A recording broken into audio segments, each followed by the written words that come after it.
53rd Street. We have time for a little more bowling. Dick, are you out there? Are you ready to go? I sure am, Dick. What do you have now, Dick? We got some wind chimes up here. Dick, what are those cops doing back there?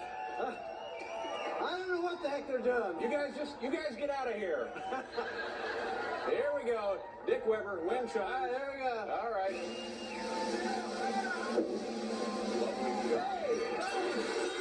Very nice. Very impressive, Dick. Nice.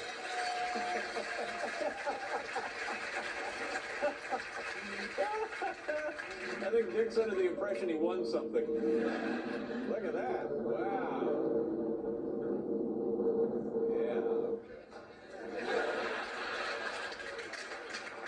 Our next guest is a veteran radio personality whose program is now broadcast to 30 cities across this great land of ours. Here in New York City, he can be heard every morning on WFAN. Folks, please say hello to Don Imus. Don, good morning.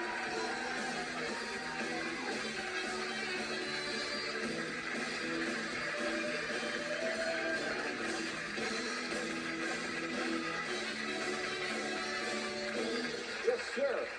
How you doing? I'm fine, how are you? Good. Welcome to the program. Thank you very much. Let me ask you a couple of things about your show that I know from listening to the program. All right. I'm interested in, and more than a little envious of, your relationship with President Clinton. Well, back in March of '92, when I was supporting Jerry Brown, and he won the Yeah, I know. and he won the Connecticut primary, and then so we booked him on the show. He called us. Right. As a candidate eager for exposure. Yeah. Then he blew us off Ah. because he had to do the CBS Morning News. And he said he couldn't do both. Right. And I got to thinking, if you can't do the CBS Morning Morning News and this radio program, how can you run the country? So I threw my support to Clinton. Right. And then coincidentally we got a call from him because they were desperate. I mean, that was when the Jennifer Flowers thing broke, and I mean they were so desperate they wanted to come on with us. So I mean, he was a dead man, you know. Yeah. And so you pushed him over the top. You get him in the White House, and now, like he called you last week or so, right? I got a call from Mark Guerin, who is the Deputy Chief of Staff, last Wednesday, and he said, Bubba wants to come on in the morning. Don, is that exactly what he said? Pretty close. I said, well, we have soupy sales, and could you make it Friday?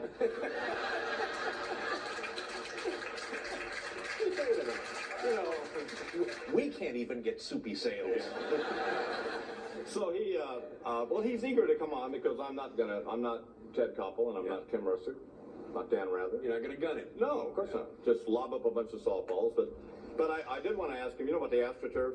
I heard about in the back of his El Camino, his old pickup truck. And you know, he intimated that was for, but he didn't clarify it, you know. So I really wanted. It's not large enough to play football. So I said, well, what's it for? And he said, well, you're old enough to know. And he said, and then he laughed, you know, this goober laugh of his, you know. like what a suave guy, you know, get them in the back of the pickup on AstroTurf. I mean, you know what? So he said, well, I said, that's like trying to tell people you don't inhale, you know? He said, well, I didn't inhale in the back of the pickup. What is your impression of the guy, actually? What's at the center of the man? What is the core of this guy? Do you like the guy? Is he a decent guy? Does he mean well? I think he wants to eat and get babes.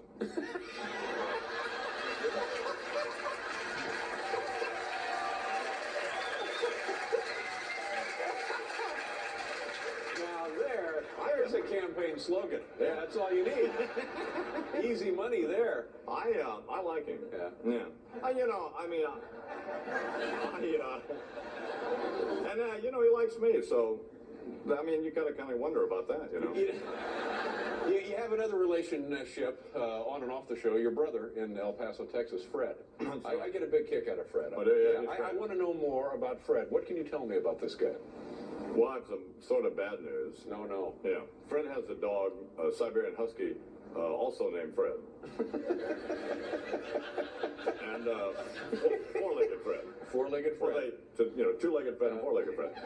It's easier that way for Fred if the dog is also Fred. I guess. I don't know. I don't know. So my brother sells these. He has this big warehouse in El Paso, and they sell T-shirts. And the guy next to him has another warehouse, and he does something else. And the guy next to him has a parrot. And four-legged Fred ate the parrot. So I called Fred, and he was all depressed about it. And I said, well, the first thing I wanted to know was what was left. Because the guy didn't know about it yet. The guy was gone. So he said, there's just a few feathers. I said, get rid of the feathers and You're clean. you're clean. Yeah. The bird could have flown anywhere on the planet. Well, see, that's another bad thing because the guy had clipped his wings. So, but I said, well, could the parrot talk? And he said, yeah. Well, he couldn't say help. But like down boy, you could say that.